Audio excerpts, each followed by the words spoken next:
रगड़िले पियावा के पोल पो ओला दुनु रगड़िले पियावा के पोल पो ओला दुनु रगड़िले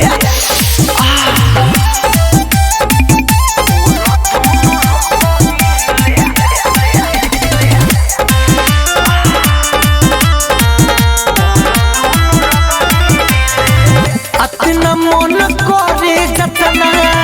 अंदर से फील हो सोचिए के हो जाला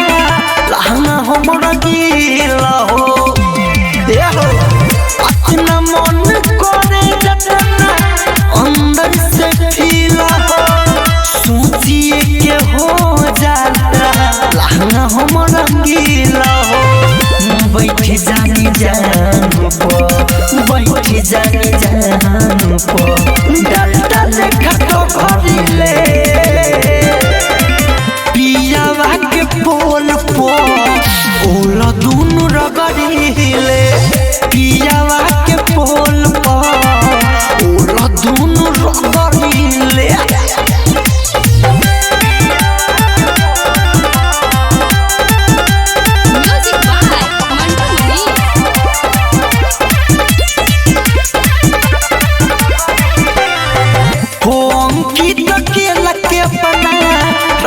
बड़ी खुश हो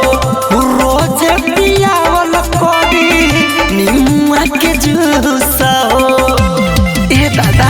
होम की तो के लगे अपना राखी बड़ी खुश हो रोज रोज पियावल करी निमुआ के जूस हो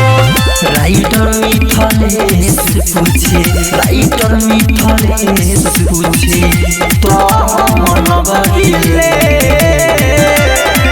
पियावा के पोल पो